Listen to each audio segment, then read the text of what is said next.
Welcome, everyone. It's so exciting to see so many people here.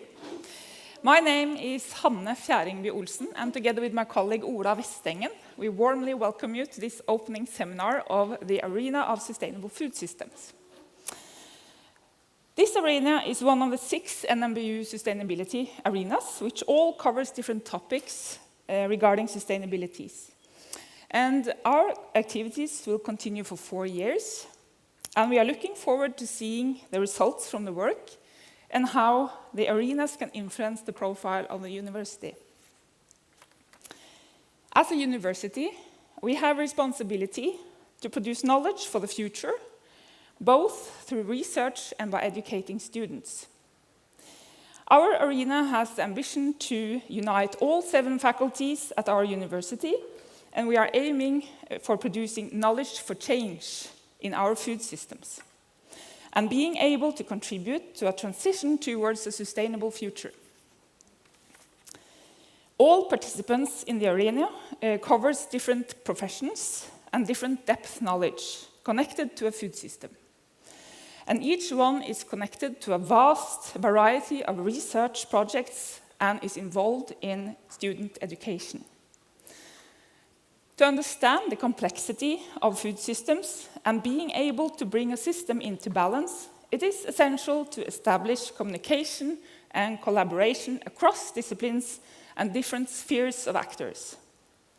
Then we might be able to explore the larger picture and see new possibilities where we haven't thought before. And even though we have had some activities in the arena already, we formally celebrate the opening today. We start the celebration with this seminar, and we do have a special guest, which will be probably introduced very soon. And after the seminar, we will have a closed session for the arena participants. You know who you are. And then we will start the journey of our collaboration. Once again, welcome and enjoy. Okay. Thank you, and then it's my great pleasure to introduce the main speaker here today, Professor John Ingram. John Ingram is one of those that you just cannot omit if you work on food systems. He's written some of the foundational work on the concept. He leads today a research group at the Environmental Change Institute at Oxford University on food systems. He also leads a multi-university postgraduate food system teaching and learning program called IFSTAL, or for IFSTAL for short. And of particular sort of inspiration to us here today with our cross-faculty initiative, he's also part of a cross-faculty initiative at Oxford University called the Future of Foods. So we very much look forward to your talk, Professor Ingram, and without further ado, the stage is yours. Well, thank you very much. Good. Well, good morning, everybody, and very, very good to be back here. Some of you may know that I had the pleasure of meeting you a few years back. I was told it was about 10, but my goodness, how time flies. It seems like only yesterday. Thanks for coming on a bit of a rainy day, but I really love this projection. I think that's the neatest thing, that we can look out of the window. However, I hope you don't look out of the window too much, because these are the things I hope you're going to be looking at as we go through the next little while. Thank you for the warm welcome. Thank you for the introduction. It's really encouraging that the university is setting up this new area of research. As you might assume, I think it's very important. I've been thinking about food systems for 20, 25 years or so. And when I started, I really didn't know what I was thinking about. But as the days and the years and decades have passed, I've come to realize how very important it is, the work that you do and you will be doing in this new area, and how one adds value to the individual disciplines that you all represent in such a way that it helps move towards the more sustainable future that we've just heard about. So let me make a start. I was asked to talk about what needs to be done and what role can universities play. The original talk was transforming food systems, but I've added the word outcomes because I think the thing we're really talking about are the food system outcomes, and I hope I'll be able to justify that statement this morning.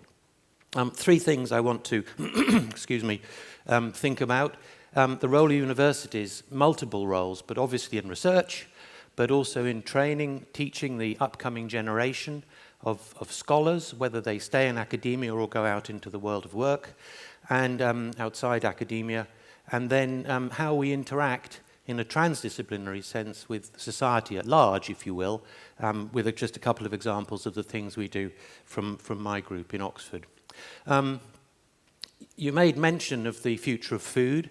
This is a body that's been set up across the University of Oxford. I must say at the outset, University of Oxford is very big, has a huge number of faculties and departments, but it doesn't have agriculture. It doesn't have veterinary science. It doesn't have animal science. It doesn't have food science. So you might think, what a funny place to set up a food systems shop. But in fact, it's been very helpful because often when one's talking about food systems, we start from a productionist paradigm and then kind of enlarge it. What we've been able to do is actually reverse that story, and part of the mantra from the European Commission at the moment, as you probably know, is farm to fork. We actually think about fork to farm. And that doesn't sound much of a change, but actually it absolutely changes the way one thinks about the system and the entry point to it. So the Oxford Martin School brings together a very large number of disciplines, other than the ones I mentioned, and it links basically the disciplinary research. What we do in our group is we bring together those disciplines and we integrate them within a systems concept so that we kind of map where the systems, where the disciplines fit and how we can work more effectively on a given problem. Just to say what we're about really, we're trying to use this integrated food system approach, but very much the so what. What's the value of it? How is it going to help move forward in the way we want?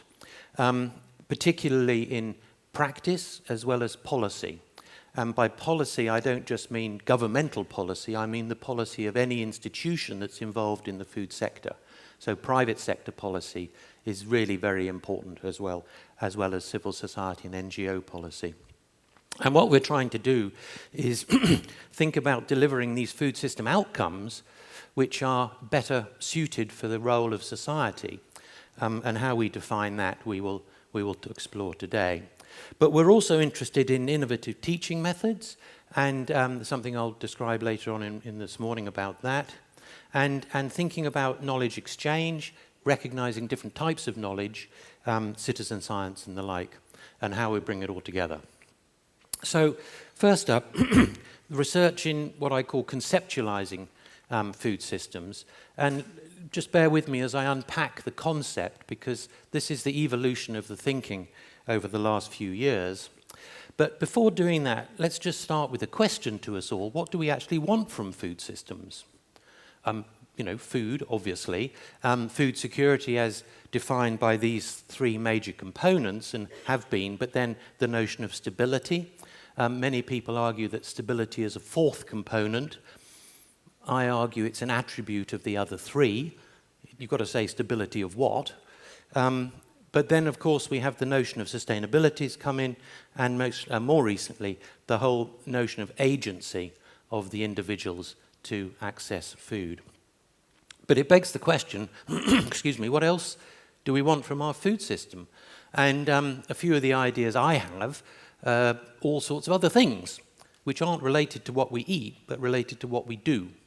And this is the point. And the livelihood opportunities, the animal welfare, the ecosystem footprint, call it whatever you want, your own words can be added, are all outcomes and related to the food system as we know it.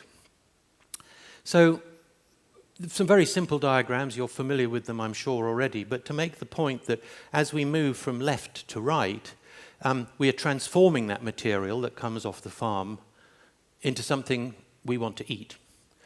Most of the stuff that comes straight, I'm just looking at apple on the table there, there's not a lot of transformation needed in that, but almost everything else has to be transformed. The croissant, I don't want to eat wheat, I want to eat bread. So we're dependent on this transformation of the material. And of course that can add value nutritionally, and it can take fiber out, for instance. But the other thing, of course, it does is it adds value. And everybody who touches that material in the processing from left to right adds value, gets some livelihood, and all the rest of it. And that's obviously very important. And who are they? These sort of people, the technical jargon is actors.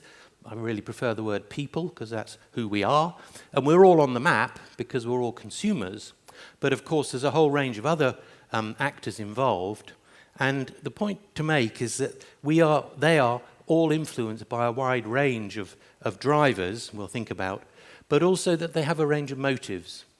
And although as consumers our motivation is to satisfy our desire for food, for many people on that picture, their motivation is having a job.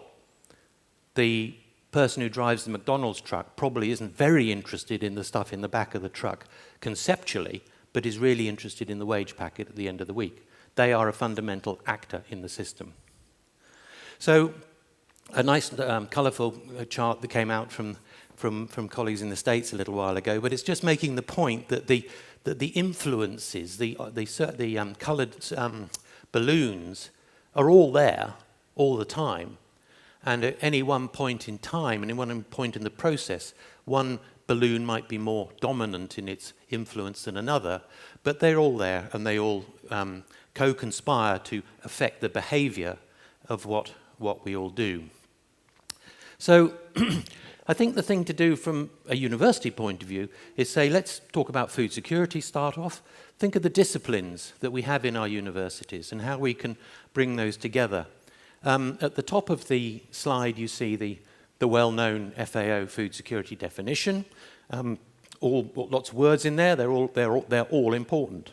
And then below we have this notion of food security, which we can start by unpacking. This was done originally in the paper by Polly Erickson about 15 years ago, but many of us had a hand in that. Affordability is very, very important, and it's a better metric than price, because it doesn't matter if stuff's expensive if I'm very wealthy. So it's the affordability that matters for access. The allocation, who gets what?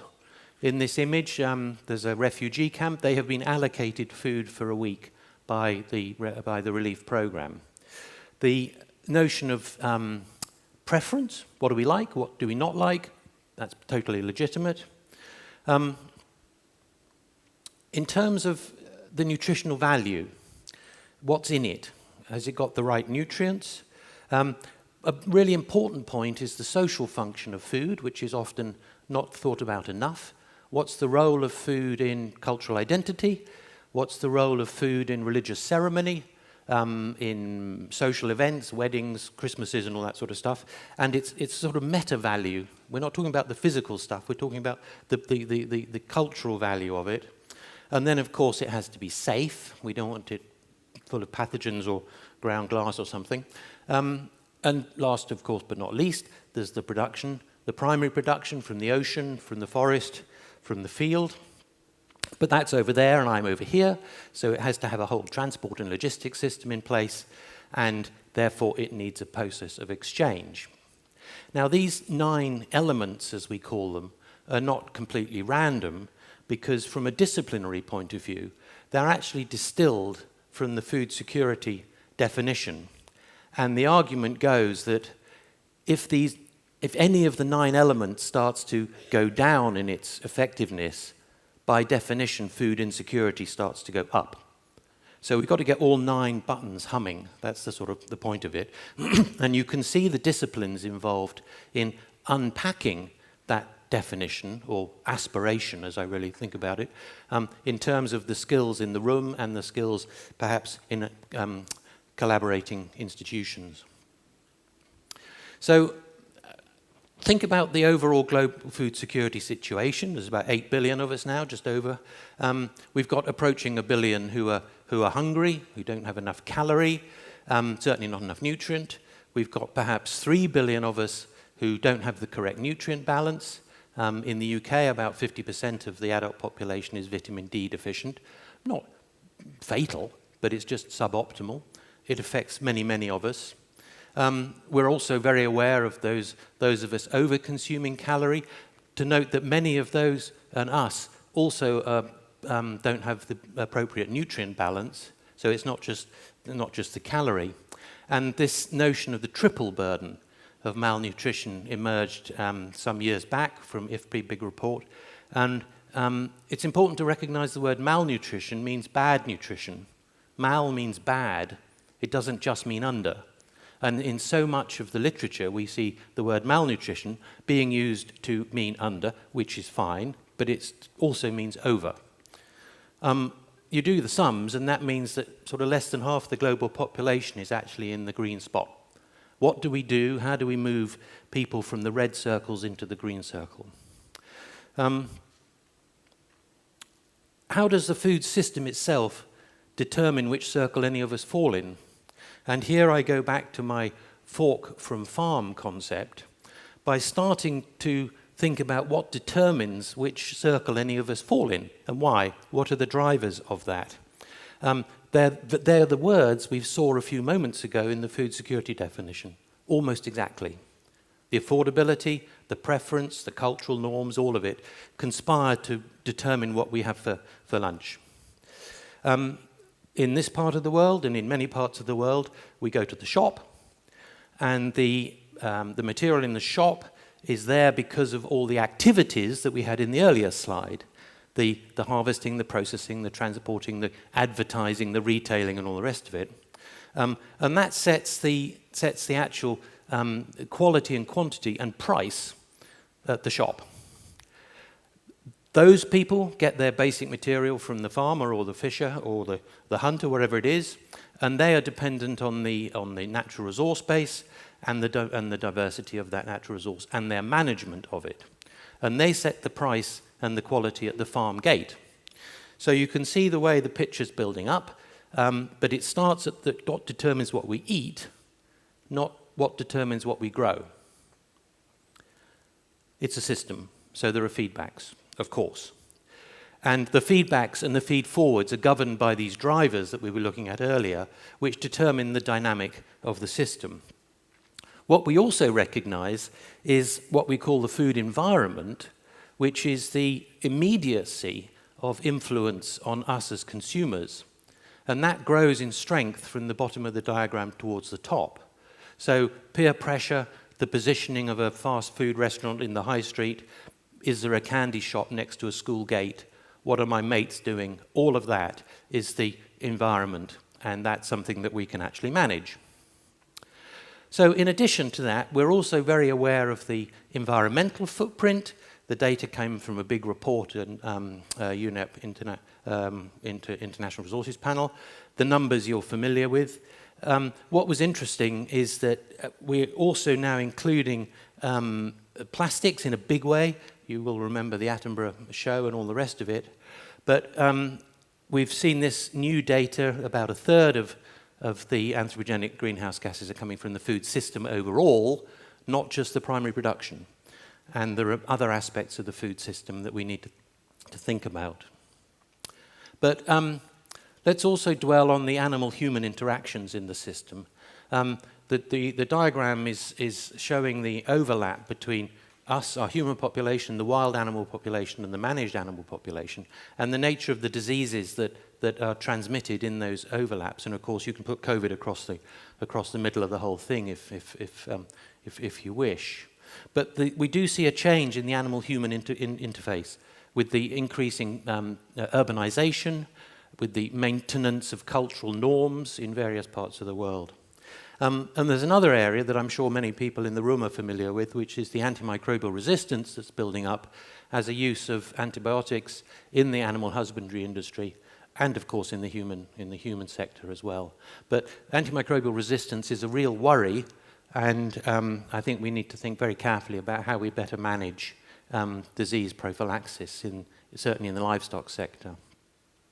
So we're thinking about overall global food insecurity, we're thinking about environmental footprint, we're thinking about the animal-human interface, but there's a host of ethical things that we often don't dwell on enough. And what constitutes a fair and just system for who and from whose perspective? And again, you can add what you want to the list, but one of the points to note is that as we've gone through the last few slides, we started with highly quantified numbers, how much soil erosion, how much biodiversity loss, and now we're ending up with things which have no numbers on, because these are related to worldview, and what you think's important isn't necessarily what I think's important. I think we'll probably agree on a number about soil loss, give or take, but it's very hard to prioritize this list, indeed to decide what to have on the list anyway. And so when it comes to managing the trade-offs in the system, we're trying to balance incommensurate entities. This is one of the challenges. So, what we also need to think about is the range of outcomes, the food security outcomes with its concomitant socioeconomic benefits. Of course, there's an interaction there. The environmental footprint with its interaction. And what we're trying to do is manage these trade-offs between these challenging quantities where it depends very much on worldview as much as a precise equation. Synergies can be found, co-benefits, as they're sometimes called, of undertaking the activities in a different way. But the real challenge is balancing the what we want out of the system with the what we do, and therefore the what we get. And this is as simple a language as I could find to explain a highly complicated situation.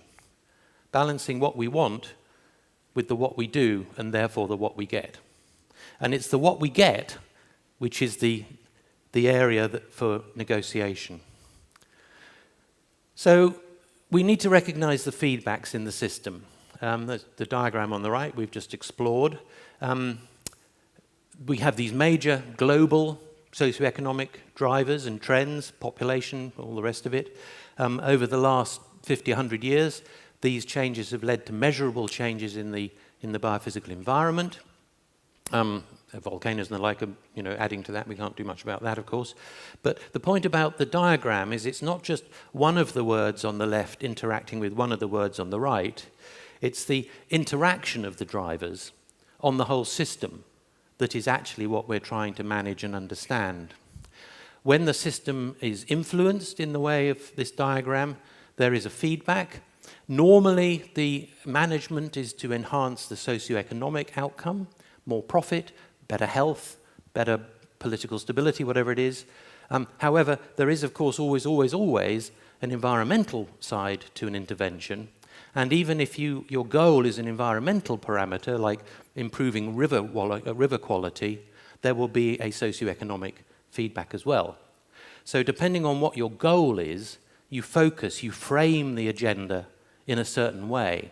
And one of the challenges is to remember that there are other actors in the game, and they're framing it in a different way. And how do we come together to discuss what it is we're trying to achieve? So, it's a fact that balancing our interests is, of course, challenging. We want a healthier output, we want cleaner rivers, we want a fairer and just system. How do we do all that? Hard enough, but of course we've got the stresses, the natural resource degradation, we've got the rural economies stagnating in many parts of the world, climate obviously and other environmental things, but also massive social, cultural changes happening around the world. You know exactly what I'm talking about. So what do we do? What do we do and where are we going? In this little cartoon graph, I'm just thinking about calorie consumption. Not nutrients, just calorie. So on the y-axis, we've got the kilocalories consumption per person per day. And the green dotted line is 2,000, which is what it says on the back of your cornflakes packet. So that's what we're sort of aiming at, give or take. And the grey sloping line is in the year 2000. It goes down to a global population on the x-axis of about 6 billion people. Of those people, a proportion are above the line, too many calories for physiological need, and a proportion are below the line. Not enough calories, hunger. And the sweet spot is the green circle, if you remember, in the middle. So here we are, about now. We've just passed the 8 billion. We've got 2.5 billion or so above the line. We've still got approaching 1 billion below the line. And the proportion is changing of the malnutrition, mal as in bad, to healthy nutrition. So if you extrapolate this another few years forward to 2030, the projections of 8.5 billion people on the planet, the global hunger indices are going up as a result of the combination of environmental stress, conflict, and poor governance, and those data are there for all to see, and it doesn't look like that's going to start going down again in the near future. So we also see from McKinsey, Goldman Sachs and the like, projections on the global overconsumption. And if you then extrapolate again, just extrapolate to 2040 when we've got over 9 billion of us, with still over 1 billion hunger, but over half the global population over-consuming, we see a situation like this. The environmental consequences, the greenhouse gas emissions alone, of satisfying that demand, because the area under each of those curves is actually the amount of calorie that needs to be harvested globally to satisfy that area under the curve. The environmental footprint will be enormous. The cost of the triple burden of malnutrition is escalating. Currently, it's over 10% of global GDP. And just type 2 diabetes, we've just had a report out in the UK saying that this is a real growing threat. And just the management of that disease alone is costing over $1 trillion, as you see, and it's approaching a very, very big number. So what do we do about it? Okay, this is an extrapolation. It wouldn't necessarily happen. Just bear with me for the story. For those who are below the 2,000 calories, the abject hunger, the moral and every other possible word, value, judgment is to meet their demand. This has been the productionist paradigm and the role of the development agencies for many, many decades. Meet their demand, they don't have enough, meet their demand. However, I think the much bigger story in town is on the left-hand side of the diagram, which is really a question of how do we manage the demand, not just meet the demand. Because we could meet that demand, but then the environment would go to hell in a handbasket. It would be absolutely disastrous. But how do we therefore manage it? And there are a number of things we can do. First of all, our consumption pattern, maybe the obvious one, but also the amount of potentially human edible food that's put into livestock, or at least land that is grown for animal feed could be used for human feed. How much do we put into bioethanol? About 20% of harvested cereals globally go into motor cars or some other industrial source. And I know some people in the room are particularly interested in food waste. How do we reduce food waste? So each of these areas is part of managing demand. And the point is that they're going to stop those graphs happening. And they're all valid, but we shouldn't just say we've got to do one of them. We need to have a little bit on all of them. Here we have a very simple calculation. The edible cereal harvest today is over 3,000 calories per person. That's what we harvest globally a day. What we lose is about 15% of that on farm, food loss. Of what's left, we put a third into animals. Of what's left, we put 20% into industrial processes. And what we buy, we throw 15% away. So what we've started with over 3,000 calories, we end up with under 1,000 for our actual consumption. If we were to think about the future, and if productivity and production do not increase in line with population growth, when we've got 15% more people, there's going to be 15% less per person. If we were to reduce by only a third the amount we lose on farm, not magic wand stuff, just reduce it by a bit. If we were to reduce by 2/3 the amount we put into motor cars, if we were to also reduce what we buy and throw away, if you see what I mean, we actually end up with nearly twice as much calories per person, which actually means not only can we satisfy calorie demand, but we don't actually need to produce so much.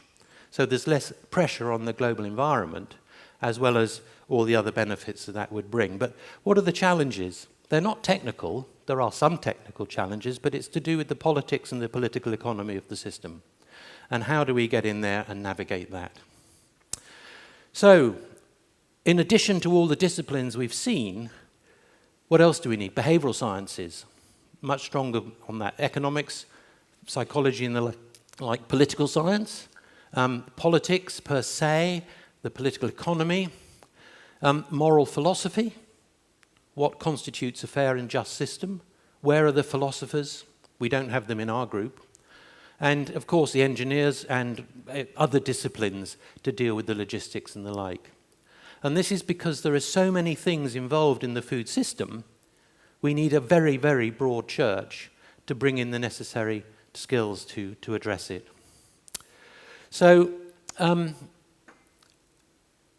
the role of universities in disciplines, in the science, in the research, I hope is clear. But what about in teaching?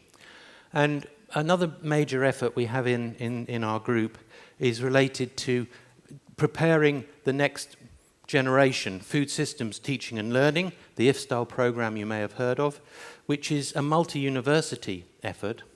And it was inspired by a recognition that the food sector overall really needs to be tooled up with the skills necessary to address the challenge that I've presented this morning. And how do we do that? Well, we write our papers in the journals, we give our students specialist knowledge in whatever their discipline is, which is all excellent and great, but do we actually give them the big picture? And how does it all work and fit, and what's their role? So, what we really need is the understanding of the drivers, the outcomes, the interactions, the system dynamics, and its complexity, so that anybody working in the food sector, whether they're in private sector or policy or academia or whatever, can navigate that complexity and bring their skills to bear. And that doesn't mean just knowledge, hard skills, but it needs soft skills, as we call them, which provides the capability to actually bring about systemic change. So this vision we had was to build a cohort of professional food system thinkers, food system analysts, who could go into the workplace at the bottom level, because they're graduating, but work up through their career, understanding what we're talking about, and being able to work with others who similarly understand what we're talking about. So they're not a lone voice. And the cluster of universities that came together was because, big though University of Oxford is, as I mentioned, doesn't have agriculture. What on earth are you doing a food system teaching program without agriculture in it? So Reading University, you've obviously heard of, Warwick, horticulture, Royal Veterinary College, we all came together to create a kind of super faculty of all the things that we felt were important to help the students understand and navigate the complexity. The knowledge, the sorts of diagrams we've been discussing, the differentiation between drivers, between activities and actors, between outcomes, feedbacks, system dynamics, and all that sort of stuff, all important material. Systems thinking. What is systems thinking? How do you think about thinking, which is one of the skills there. But these soft skills were particularly valued by the employer. And in designing the IF-style program, we interviewed a lot of potential employers and said, what do you want in a graduate? Well, knowledge is a given. And in a list of about 20 factors, knowledge was way down. The most important thing was capability. Capability to work in my organization as a team player and to help my organization grow. So we concentrated a lot on some of these soft skills, effective communication, empathy, recognizing pluralism, etc., etc., etc., in the program. And this has meant that the students who go through the IFSTEL year, and I'll explain that, are snapped up by the workplace because they have their degree in plant physiology or whatever it is, but they also have this other package of material, and this might be an interesting model for you to think about. We teach the food system concepts, we have the interdisciplinary world around it, and we think about the systemic awareness, and that's essentially what the journey is. And the idea is to support the higher education teaching through the development of these other skills, the analysis and evaluation systems thinking in the way I've described, but also the interdisciplinary teamwork development. And how does an individual in an organization apply their skills most effectively for their own sense of purpose and effectiveness, but also for the organization in question. The skills framework, sorry, something gone wonky there, builds up, I'll move on to that, that slide got scrambled. So what's in it for students? What do they gain out of it? They are busy people. The IFSTEL package is voluntary. It's in addition to everything they do. It's not a compulsory thing. It's not assessed. But if they engage, they benefit. And what they benefit is by having the context. And one of my colleagues said the best thing about IFSTEL for the student on a PhD program is they can write a really cracking first chapter because they put it in context. Why is my research important? And how's it going to make a difference? Rather than just banging straight into, on Monday I measured X. So the context is really, really important, and it helps people see that, but it also helps with the job prospects, as I mentioned. So students clearly benefit. What's in it for the employers? Well, an opportunity to take on board better versed, more worldly, more capable specialists into their organization, increased professional capability, all of the sorts of things involved in the soft skills. And what's in it for us in the universities? Well, a number of things. Certainly student enrollment. And one of the great successes was a PhD student who came to Oxford who'd turned down an offer at the other place because we offered the IFSTEL package and Cambridge wasn't. So they jumped ship because they saw the benefit of this extra cheap, free ancillary education. But they get more out of their degree in the way I've said, and they are part of this global network, an alumnus that's built up over the time. We're now in year 8.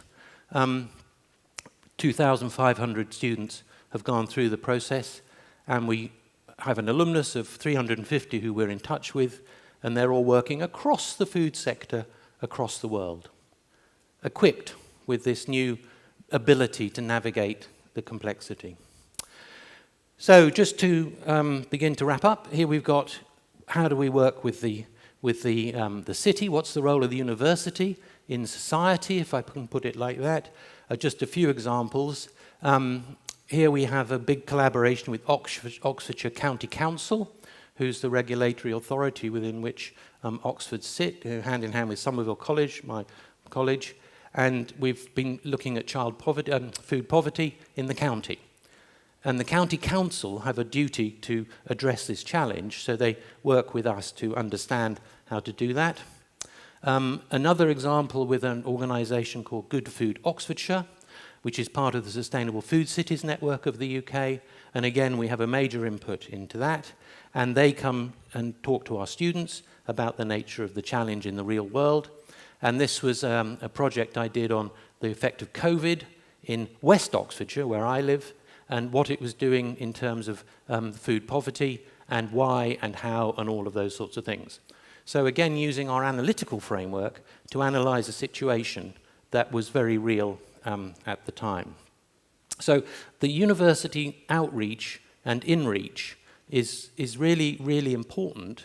And in order for that to be effective, we need to have the people moving into that world of work, which means we need to have the understanding of the system. So that the research links to the teaching, links to the so what in society. What I'd like to do is just close with a comment on a very well-known phrase now. You've probably heard and will have read, we need to transform the food system. Okay, yeah, a nice sort of friendly thing to say. I don't think anyone would really disagree, but it doesn't tell me what to do. And it doesn't really explain what that means. So I thought, well, hang on a minute, what are we really trying to do? This first emerged in the big literature 5 years or so ago in a report, but transform the system, what does it really mean, and what are we really trying to transform? The answer, in my opinion, is we're trying to transform the food system outcomes from less good to more good. Again, very simple language. The outcomes at the present are increasingly poor health, increasingly poor environmental condition, increasing Gini coefficient in various aspects of the food sector and all the rest of it. How do we transform those outcomes from what I think we would agree are not currently good to more good? So the thing we're trying to transform are the outcomes. Poor diets to healthier diets. Poor animal welfare to better animal welfare, whatever it is. So just some examples of the sorts of things we're trying to transform. And there was a really good paper by Patrick Webb and others making the point the urgency of food system transformation is irrefutable. Okay, but what does it actually mean and who has to do what? And what they said in their paper is it's going to require a major shift in mindset. And what that really means is a mindset in what we accept as food system outcomes. What are we prepared to negotiate on? Transforming the food system outcomes from what we're getting to what we want to get. More good. That's the goal. So, first job is to agree what the outcomes that we as society would be happy with, balanced in a better way. It's a huge debate. There are a lot of livelihoods tied up in the current system, massive vested interests, inertia, lock-in, perverse resilience, call it what you will. But from whose perspective, who has the moral authority to say this is actually what the outcomes should be? In order to do that, we need to adapt the activities so that what we do needs to change from what we currently do to what we need to now be doing. And the degree of transformation that we seek will dictate the degree of adaptation needed in the activities. So remember the slide balancing the what we do with the what we get. If we want to get different things, we've got to do things differently in order to get the outcomes. And this needs a negotiation because it's a societal level issue, but if it's couched in the concept of the food system dynamic that we've been exploring, it's very much easier to maintain and manage that conversation and get the necessary framing in. So really, just to bring it together, we're trying to transform the food system outcomes. That's what I think we need to transform the system really means, and we need to say it. In order to do that, we need to adapt the activities. So let's use the word transform for the outcomes, and let's use the word adapt for the activities. The actors, the people in that diagram, won't just spontaneously change their behavior, but they will change their behavior as a result of a signal. And the signal, in simple language, is an opportunity or a threat. It could be a new business opportunity, it could be the threat of some legislation coming down the track, or increased storm surge at the coastal plain, or whatever it is. Those are the signals that will cause us to change our behavior. An awareness of poor health outcomes as due to overconsumption of whatever it is a signal. And those signals are derived from a combination of the contexts, the main drivers, those big coloured circles in the rainbow diagram, interacting dynamically with the policy process, the policy of private sector, the policy of government, the policy of NGOs, etc. And that's a combination that sends the signal. But when the signal is it brings about an adaptation in the activity in order to transform the outcome from less good to more good, there is a feedback. And that's because we are dealing with a dynamic system. And that means that the actual stuff on the left of the diagram is constantly changing, which means that the food system policies need to be constantly reassessed. And they need to be reassessed not only in terms of past trend and present, but trying to work forward to the future with a foresight approach. So, in essence, we've got a complex adaptive system, socio-ecological system, which involves many, many disciplines, from what I understand, more than you have here, more than we have in Oxford. But if one collaborates, one can actually bring in different skills and different disciplines to help develop the student teaching base, to help feed into the food sector with the young professionals who will be taking us forward. I'd like to stop there. I hope that was satisfactory.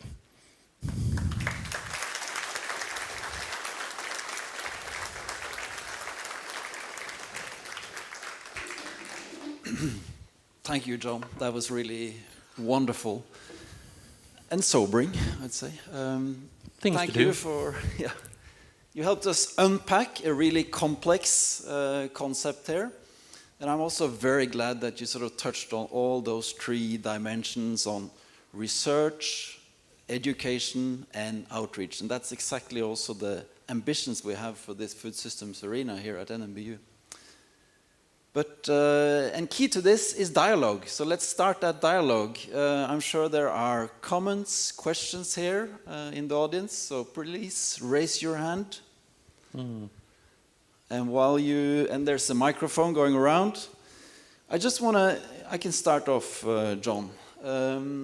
When we invited you and we said, we really want to learn from your experience at Oxford about how to work with these 3 dimensions, research, education, and outreach in this field of food systems. You said, you quite early on said, in the title, let's have outcomes, transformational outcomes. And I think you explained that very well now, but just to sort of get it even more clear, particularly for me, when you want to focus on outcomes, does that mean that you are less interested in what's going on inside the system, transforming what's inside the system? And if so, sure. Is that something that is that sort of your opinion, or is that based on experience of working with this complex topic? Sure. Well, that's a really useful starting point for the discussion. The point I was making is, let's agree what it is we're trying to transform. And I hope we agree we're trying to transform the outcomes from less good to more good. Okay. Now, obviously, that means the activities need to be done differently, and I use the word adapt. So, do you say that the system is the activities, or is the system the outcomes? Actually, the system is the combination of the activities and the outcomes as driven by drivers, including the feedbacks. So the system is the whole shebang. You can't, in my view, just go ahead and transform all of that, because the only thing that we actually do are the activities. We don't do the outcomes, we get the outcomes. We don't do the feedbacks. So the activities are the core, if you like, the engine room of the whole system. And that's where the adaptation has to take place. But that needs a signal. Now, from a purist systems thinking, you could say, oh, we need to rearrange the combination of nodes and interactions within the black box. Okay, yeah, that's fine. But what's that mean in practice? And again, I go to the so what. The actual thing we can change, in fact, the only thing we can change is what we do. We can influence it, but when the rubber hits the road, as they say, it's the food system activities. So yes and no is the answer to the question. Comments, questions? Don't be shy. There's one here. Thank you for a very interesting talk.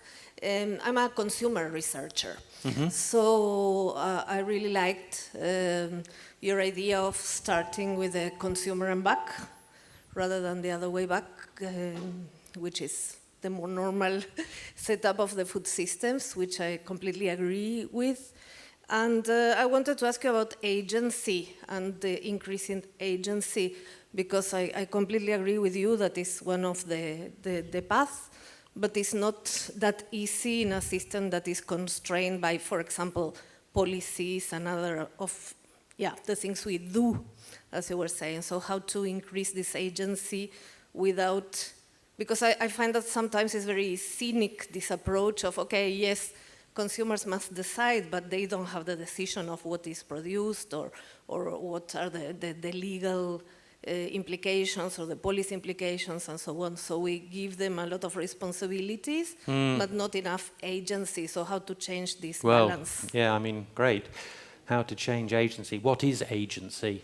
How do you define it? It's knowledge, it's access, it's ability to communicate, its ability to communicate as a group rather than individually. All of those sorts of things can help increase agency, but the fact that agency was the sixth point added most recently to the food security concept underlines the fact that people hadn't thought about it enough before, in that it was the sixth one added, but it was recognized that agency is important in terms of access and voice. And here we go into the big debate about how does society speak to itself. So it's a good question.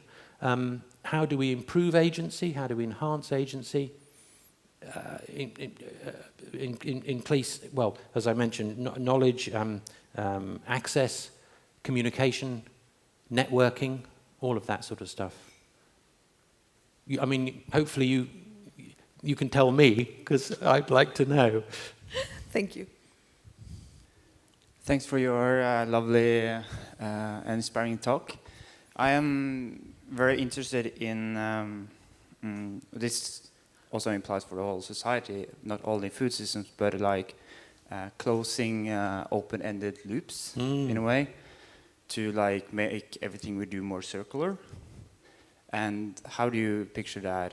Like, do you have some thoughts on that, on how we can, if we have some open-ended loops in our food system, and how we can address that, and also where we can most reduce unneeded use of resources in our food system? Because I believe like we're wasting so much food system, not just giving so much to animals and losing it in the animals kind of when we breed them up, but also where we waste food by throwing it away. Sure. Well, I mean, in a way, you've put your finger on it already. Why is the loop not closed? On the face of it, it would be very sensible to have it as a circular economy. It isn't. So where are the leakage points, and what do we do about it? Those exist for economic and social reasons. And the politics, as I was saying, is very crucial in all of that. The circular economy has come to the fore. A lot of people are now talking about that, which means you have to map the system.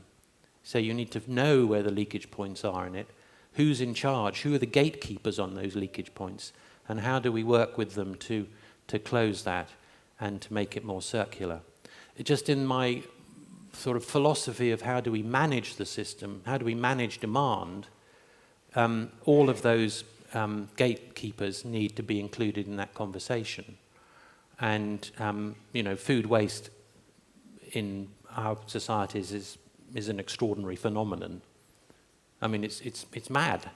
It's mad. You pay all your money to go and buy something, and then you throw 15% of it away. It's an extraordinary thing. But why does it happen? For all sorts of reasons. Circular economy, close the gaps, close the loops. Who's in charge of those leakages? Hi, I'm interested to know a little bit more about some of the outreach work that you've done. You talked about outreach and inreach, and I'm wondering whether you've encountered sort of conflicts or mismatches between sort of academic research interests within the university and the kind of questions maybe that other actors in society want answered, and how you've managed that. Excellent. Yeah. Well, an array of different types of people and organizations come and say, can we help them? The first part of that journey together is to be clear exactly what it is we're trying to answer. And as an example, the Greater London Authority, which is a massive thing, came to us and said, can you help us determine how to enhance the resilience of London's food system? So I said, okay, let's all sit down and unpack that question. And what do you really mean? And after a third of the year, we had agreed actually what it is they wanted answered. Because we were able to dive into it and say, from analysing the system, well, what do each of those three words mean, let alone when you put them together? And it transpired that what was of interest was how to enhance the availability of fresh fruit and vegetables for the lowest fifth socioeconomic sector in the East End of London to economic shock. That's actually what they wanted to know. So getting the question right was the first part, and our framework allowed us to drill down and down and down to actually something that was doable rather than arm-wavy. And I think in terms of in-reach, in comes the question, outreach is helping to refine that question in a way that the people who are asking it will really benefit the most. It's a conversation, and it takes time. What do you think? Do you agree? Yeah, well, and is there, are there incentives within the university to allow that space for you to take that time? How is that? There are some incentives in Oxford University. There are some grants you can apply for, but it's not strong. It's not strong. What is the currency of a research-intensive institution? The currency of papers in Nature. I mean, that's the currency. In other institutions, we were talking about the land grant system in the States, there are three currencies. One of them is outreach and in-reach with the local farming community. So that was by definition, there's a vehicle for that. I don't know what the situation is in here, the degree to which you say in-reach and outreach is a third, or more than a third, or less than a third. Research, teaching, community engagement. Thank you. Yeah, thank you very much, John. That was very interesting. So what I'm very interested in is the politics of change. Ooh. I mean, how we understand the problem in different ways, and how we also come up with solutions that are different, and how that kind of politics are being played out. So I was wondering in UK now, I mean, some years back there was this excellent plan being made on changing the whole food system in UK, and it was never approved. One reason being that Boris Johnson didn't like the taxes that came with that plan. And now with food being not affordable for an increasing number of people, I mean, how is that driver influencing the politics of food systems? And how can the university, and how is the university in Oxford, for example, with the food system framework, the analysis, is that helpful at all? What do the theories we have say? And what do the politicians now do to really be able to capture all these changes going on in the UK food system? And I think UK and the academia in UK was the front runners when it comes to food system thinking. So what difference has it made? And how do you think the future will be? I mean, will you be able to tackle the food not being affordable for so many people, the climate change, farmers having to produce much more food in a more effective way, taking care of climate and other environmental concerns, and at the same time the food should be so cheap. So what's the politics in all this? That's my question. Thank you. messy and unsatisfactory. And one of the points I made, what disciplines are we missing? Political science, big time, both in capital P politics, in the way you've explained, but small p politics. What's the political economy of the whole scheme? Who are the winners and losers? How do we arrange the landing ground for the losers before we roll out a policy which is aimed to benefit the winners? All of that needs to be thought through. You put such a huge amount on the table. I hardly know where to begin. Let's avoid the actual capital P politics of the thing, but the opportunity to come up with a plan, a grand plan, is all very well if the political economy will allow what comes out of that plan to actually at least be tried, rather than just kicked into the long grass.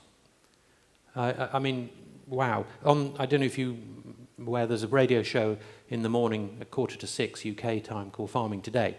I listen to that from time to time. This morning was about egg production. There's been a problem with bird flu and the free-range eggs, and just recently the egg producers have basically stopped because of bird flu, and they're starting to rehouse their stock. But it's because the price set at the supermarkets is such that they are now only breaking even. So they're prepared to start again, but there is no livelihood because the price is wrong. And if yesterday, Tesco, a huge supermarket, dropped the price of a jug of milk, which was towards helping with the cost of living. It won't help very much. But what's that mean for the farmer, who are already on a margin this narrow? And so just thinking all the way back through that supply chain and how you manage those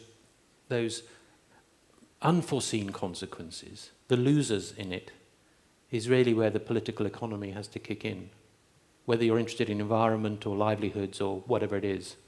I mean, that's for you guys to sort out, not for me to answer. It's the essence of the question. We have time for one more question. I think Siri had her hand up.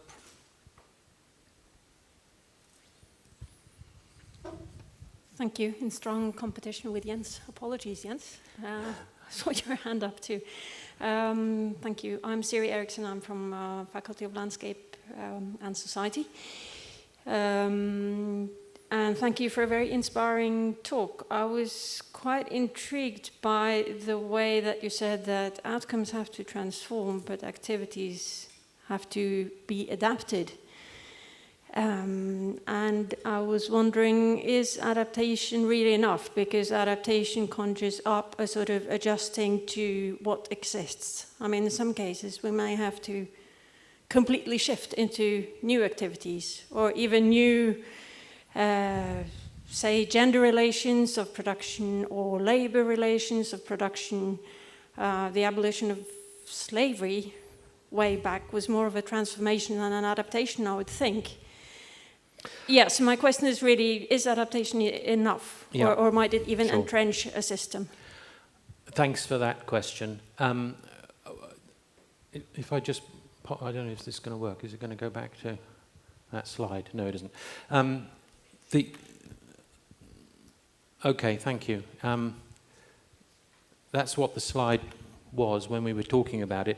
The two or three examples you gave were adapting the way things are done. So the abolition of slavery was a massive adaptation. Now, you could say, I don't like the word adapt, I want to use the word transform, because transform means to completely change the shape of something. But the reason for this diagram and the paper that supports it was to my mind, inadequate differentiation in the literature of three words: adaptation, transformation, and incremental. And to some people, there is a spectrum of intervention from incremental to transformation. To my mind, those are orthogonal words. Increment is a definition of a size of a step, not the journey. And so you can have if you want to have a massive transformation of the outcomes, where a socioeconomic outcome would be fairer and just labour, i.e. getting rid of slavery, you need a massive adaptation of an activity to support it. So the degree of transformation will determine the degree of adaptation needed. But your examples are still, in my argument, adapting the activities. We can have a coffee and discuss more. But the reason for the paper was a frustration with this phrase, we have to transform the system. Yeah, but so what does that mean? And secondly, well perhaps third as well, the confusion in the literature between the use of these three key terms. And I just thought, let's try and define them, put them on the table and say, if we stick to these understanding of these words, then we can actually take the discussion forward in a much more useful way. But clearly the discussion continues.